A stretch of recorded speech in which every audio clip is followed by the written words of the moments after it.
Squat every day, day 23. Question of the day. Where are you?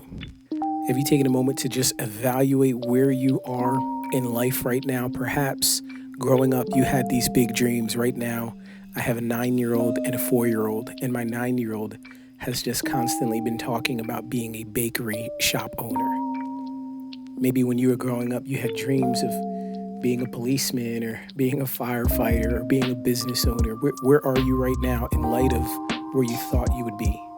Sometimes I evaluate my life and I think, man, why am I here right now? Maybe you're like me and you have that same thought process, that you are confused with where you are at.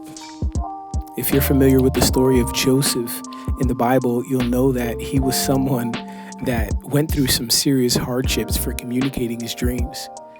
When he was a young boy, he had this dream that he was sitting on top of the world and his brothers and family, they bowed down to him, and this really bothered his brothers.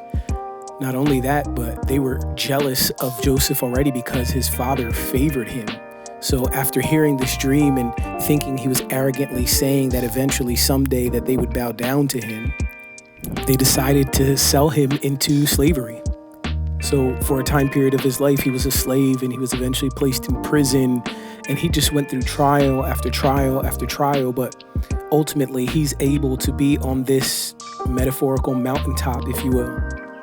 And at that point in his life, his brothers find him and they see where God has placed him and they see where God has done with him. And they're fearful because they realized he went through such hardships because of them. But in Genesis chapter 50, verse 20, ultimately Joseph's able to say, you know what you meant for evil, God meant for good. What I'd like for you to grasp today is simply the fact that you may not be where you thought you would be at right now, but I truly believe that the best is yet to come.